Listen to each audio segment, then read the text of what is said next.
Good afternoon, everyone. Good afternoon, distinguished guests, colleagues, and friends. I hope is my voice heard correctly?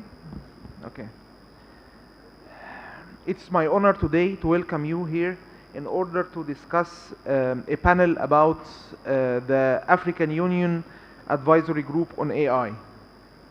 We are gathered here as a part of AIDC, which brings together tech leaders, innovators, and policymakers in order to explore how emerging technologies can shape the future of Middle East and Africa.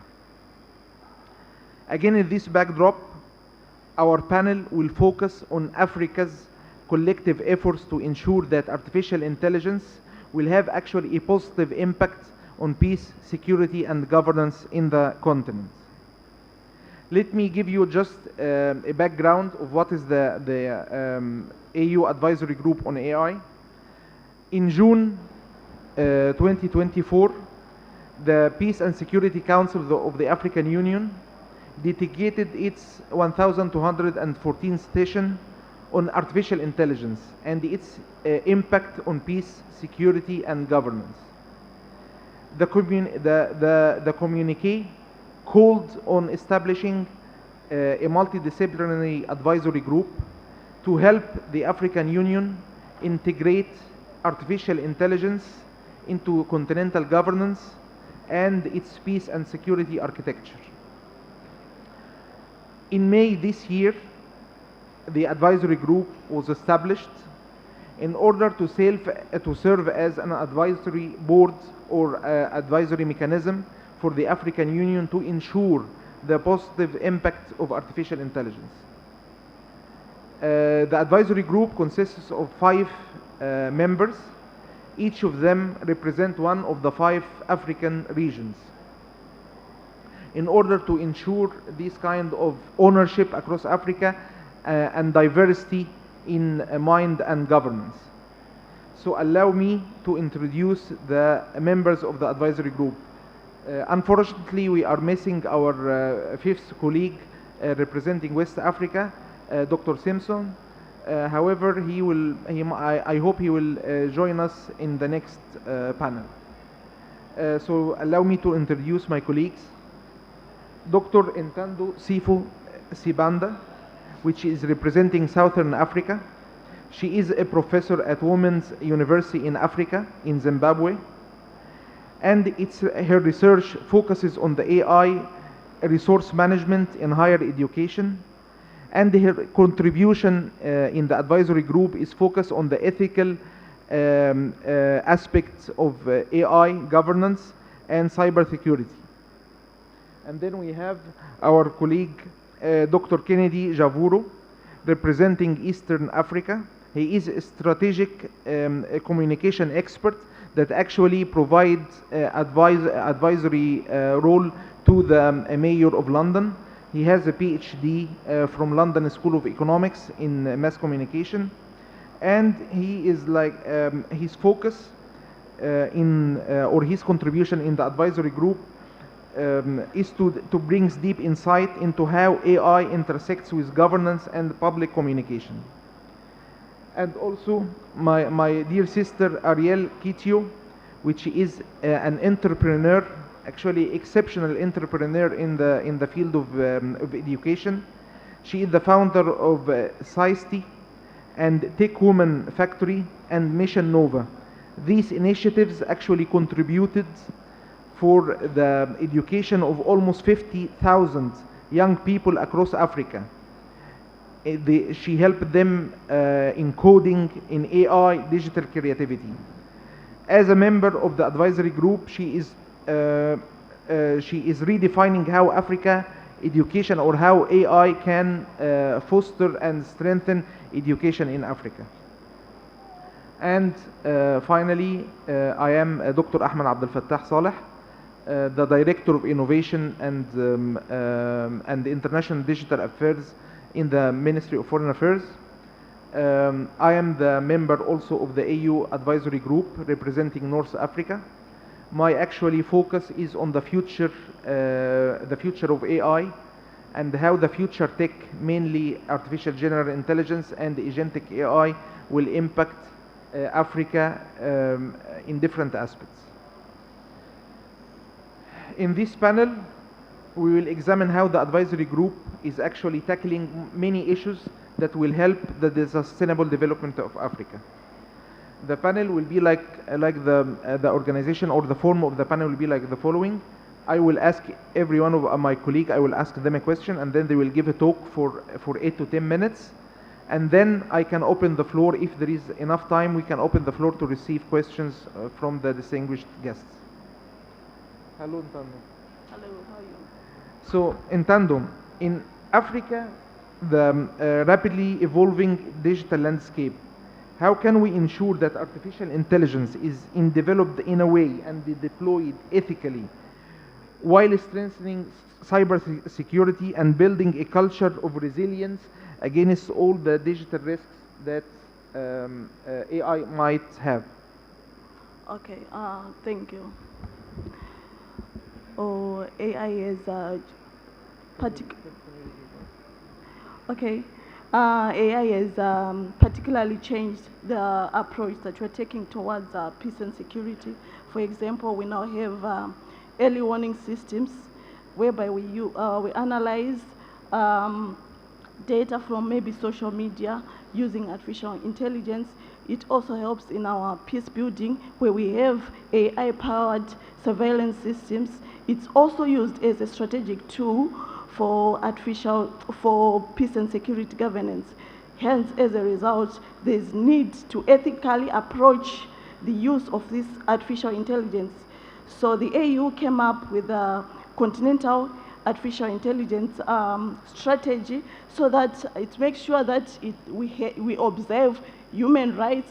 At the same time, we avoid algorithmic bias, and also the Peace and Security Council encourages its member states to observe the international laws, and at the same time not violating the human rights. We also have the aspect of research and peace building, where we have an AI strategy for safety at the University of Cape Town in South Africa. We also have our South African ethical tool, which governs the use of this AI in peace and security. Yeah. Thank you. So, thank you, Ntando. So, in summary, you highlighted the importance of collaboration and capacity building. Important to collaborate so that we have a comprehensive one voice, African voice, so that we approach this AI ethically without violating human rights. And what do you think about the responsible AI in Africa must be, like how the ethics and the human values could be grounded in our strategies or our implementation? Sorry? Like the ethical aspects of AI. Would you please emphasize more about the ethical aspects? Okay.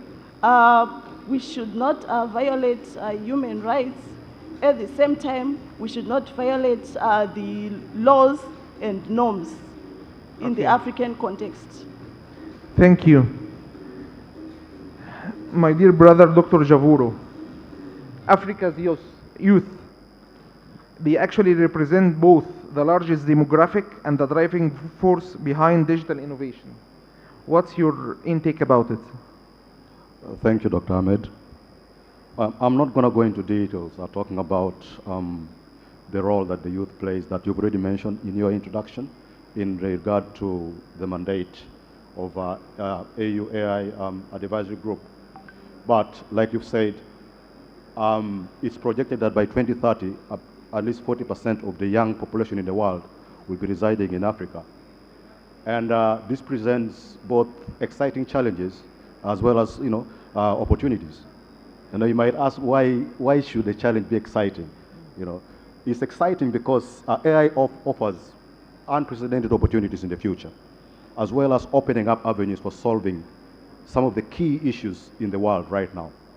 Now, if we're having 40% of the young population in the world residing in Africa, that definitely presents a serious problem to the government, especially when it comes to youth unemployment. I was very excited to see the panel that went before us You know, we have very, very good businesses that are, you know, handling things that our young people could easily get integrated into.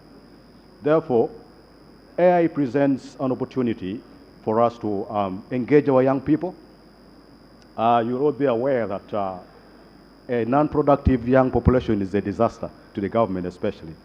You know, where young people are not engaged, they will fill that gap with other activities, criminal activities, and so on. So any government has to integrate the young people in policies that would engage them, as well as create opportunities for them. And AI presents unprecedented opportunities for employing young people. Thank you. You highlighted how AI can serve as a powerful tool to counter youth radicalization and stressed the importance of integrating young people in Africa's AI policies. Do you have more insights about it? Yeah, absolutely. I think one of the closest examples we can give is the Arab Spring that happened a few years ago. And when we're being honest with ourselves, it was largely spearheaded by young people using technology. Our young people are very, very industrious and very savvy when it comes to using technology. Some of them are born into this technology, so they are more attitude in using them. Therefore, in involving young people in formulating policies, we also need to integrate ethical aspects of using this technology, like my colleague has mentioned earlier on. When it comes to the issue of radicalization, that's when the use of responsive AI comes in, especially the kind of information that our young people consume on this technology. There's a saying in East Africa, where I come from, that bad news is a sprinter, you know, and the good news is a marathon runner. Basically, misinformation spreads very fast on especially with now the use of AI. You know, some of the things that our young people consume, it's the line between reality and lies is very much blurred by AI, that sometimes you can't even tell whether this is true or not. And therefore, responsive framework, AI regulatory framework has to be put in place so that our young people are not easily manipulated online to get into activities that would actually cause more problems, not just to the government, but also to the whole continent. And based on your expertise, and you have been advisor to the Mayor of London, how can you? What do you see in the difference between the way the youth in UK uses, or in the Western world uses AI, and us here in Africa? Yeah, I think the difference is the young people in the UK, they feel more involved in creating policies and laws that govern ethical use of AI. Therefore, they feel they're part of the process. They feel visible in creating government policies, as opposed to most of what we do in Africa, where it's a top-down kind of model, where we create laws that some of these laws actually tends to stifle freedom of expression. And our young people, you know, they are very, very industrious and creative, like I said before. So when they're involved in creating these policies, they own it, they're part of it, and therefore they're more ethically inclined to use it. That's the difference that I see. That's very good. And how do you think this could be reflected in actually putting laws or like focus groups, or what do you think the way forward for African youth? I think where the AU is right now with the advisory group, it's a very welcome initiative where we're going to create this regulatory framework that should be adopted by the whole continent. Therefore, every African country will be feeding into this framework without doing things that are actually detached from what the rest of the continent are doing. So in other words, all the countries will be aligned in creating AI regulatory framework policies that everybody adopts, and that the different laws that are being created in different countries should be feeding into this framework, where young people do not feel stifled, where people's freedom of expression, they don't feel like their toes are being stepped on. Thank you. So as we see, Dr. Kennedy focuses on how actually youth in the African continent should integrate or should involve in the way the ethical or the guidelines should be set, because at the end they are the user, they are the actual user, either now or tomorrow. and all the technology that we are building now is for the benefit and the development of the society, which at the end will help our youth, which represent, especially in Africa, represent actually the base of the pyramid. Dear Sister Arielle, being an entrepreneur in education, I will not formulate questions. I just want to know your experience in the field, and like in the field of education, like how you can empower people through education, through not even education, through vocational training, through training, through education, especially in the field of AI, and how AI could foster this development. Okay, thank you so much for the question. I don't know if you can start with the video first. The video? For centuries, she has watched over from the shadows of the stars. Captain Nova, guardian of a Pan-African dream. She now calls upon a new generation, a bold youth ready to face unprecedented challenges. Robotics, 3D modeling, artificial intelligence. Here, science and technology become weapons to invent the future. But beware, it's not just about winning, it's about daring. A competition where 6 crews from across Africa will face off. Who will guide the constellation of Novateers? Who will take command of the Nova ship? And you, will you be ready to embark?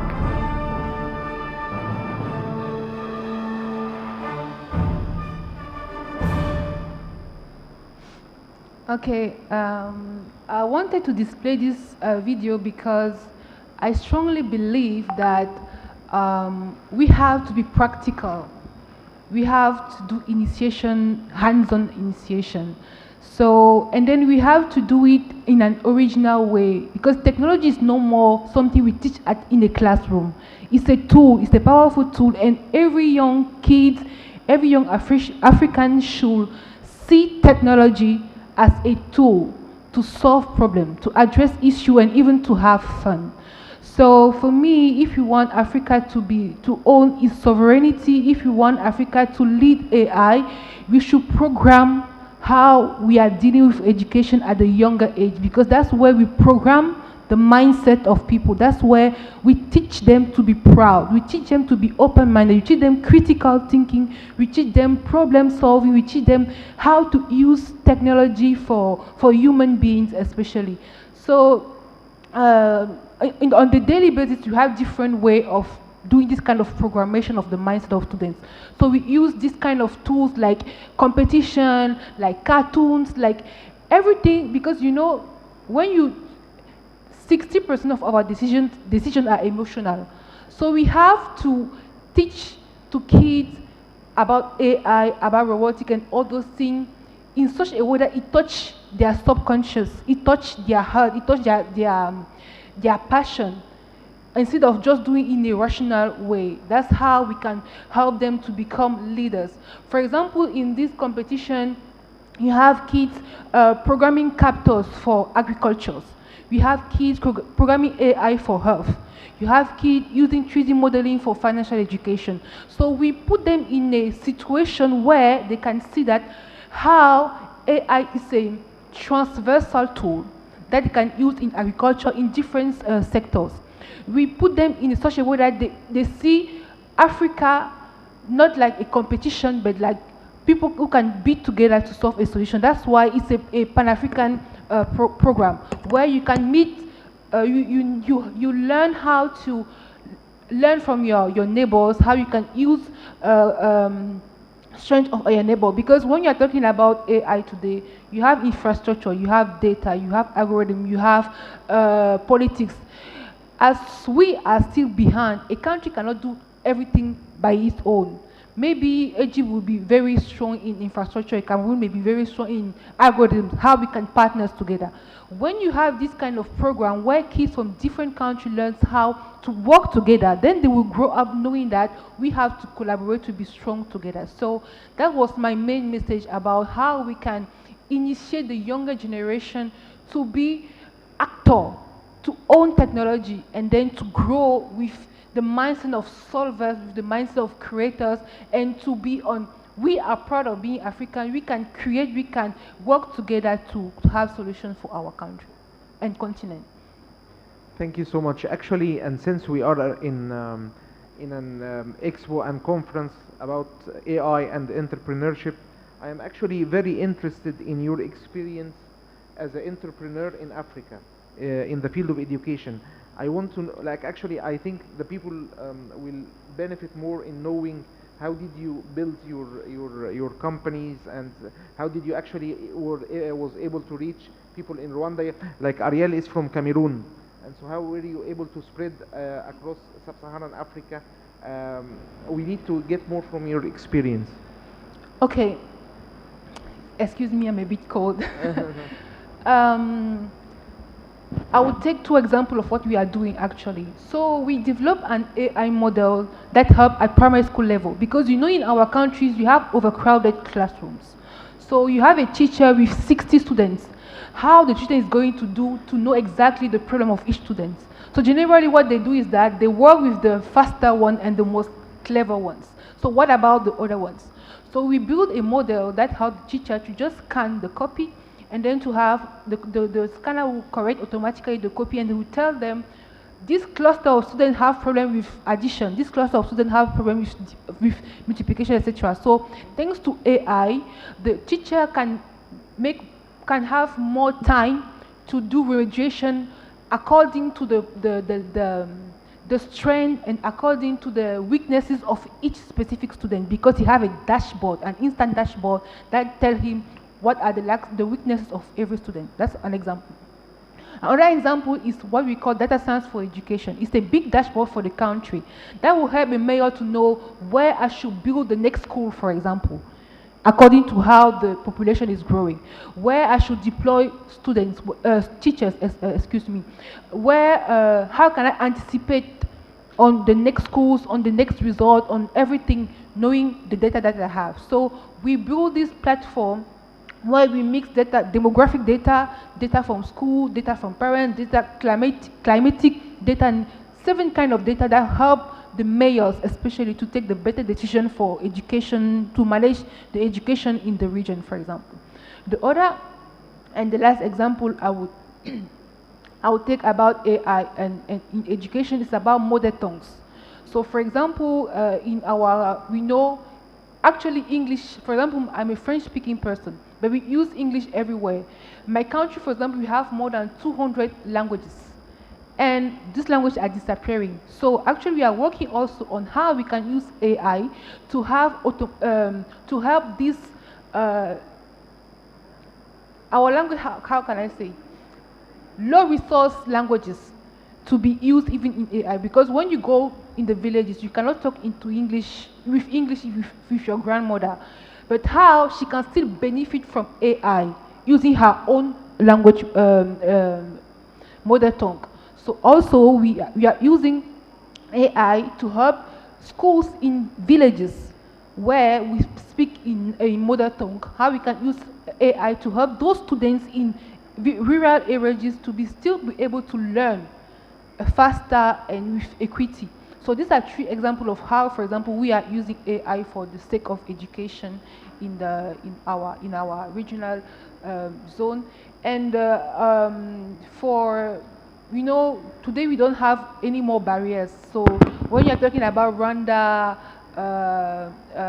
Togo, etc., I think we are all Africans, and the idea is to maybe in next year to have 10 more countries. So we are very open to have more people join.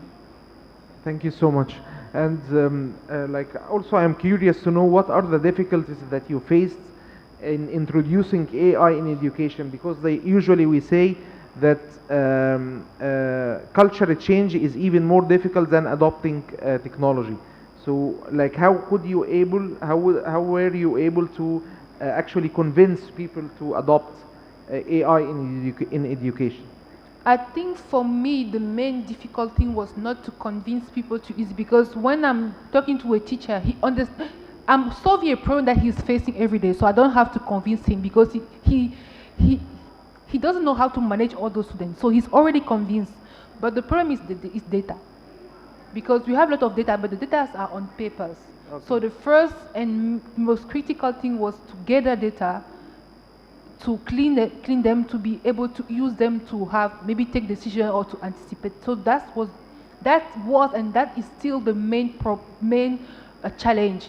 And then when we are talking about our natural or vocational or mother tongues, it's more harder, because you know in English or in French you use A, B, C, D alphabet, but in our language you don't even use the same alphabet. So you cannot just copy and paste the algorithm working for English and French for our own languages. So there, the problem above data is also to have specified model and algorithm working very well with our own languages. So these are the challenges. Thank you. My colleague Ntando, what do you think also about the barrier? What do you think about, like, what are your insights about the barrier that could affect implementation of AI in various sectors, like not only in education, maybe in governance?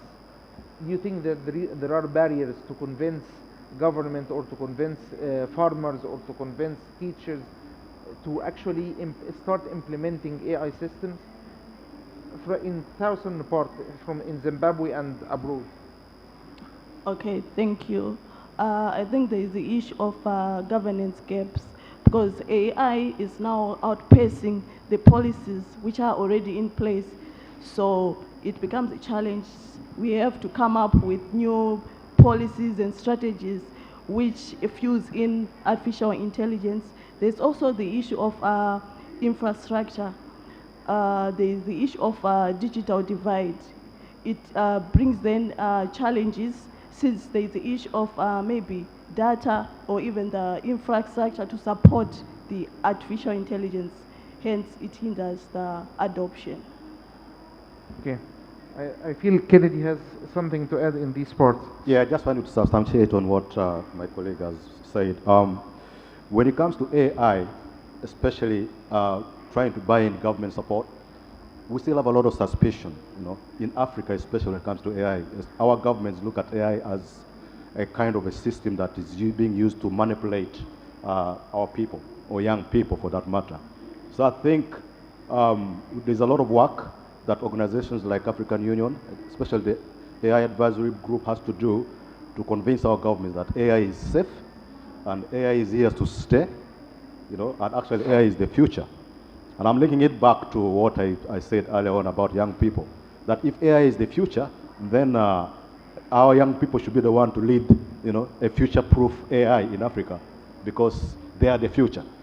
But if we don't involve them, then we are all going to die out, leave our young people, and definitely we have to prepare them for an AI-driven world in the future. I don't know if that makes sense. Yeah, of course. Like, I like the word that you mentioned, that the youth is like they are the driver for development. They are the driver for the economy. So now we can open the floor if anyone has questions for my distinguished guests.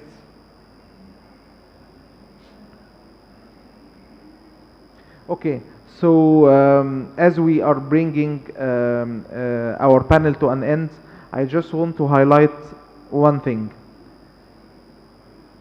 Nowadays, in this era, for the first time in human history, the human race has a competitor.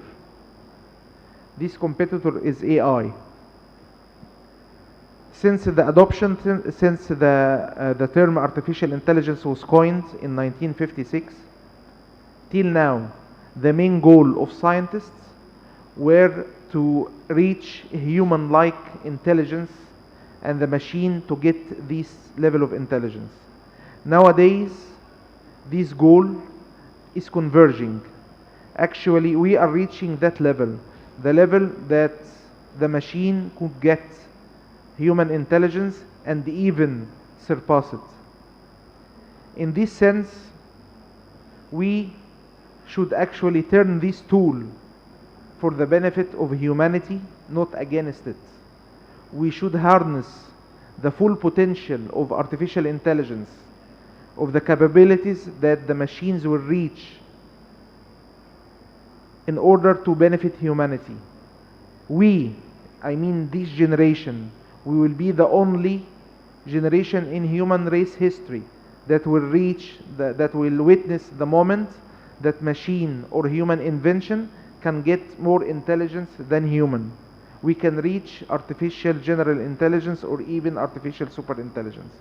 In this term, we need to work hard to harness the full potential of AI for the benefit of humanity, and in this context, for the benefits of the Arab region and Africa. Thank you so much. Thank you, my distinguished guests.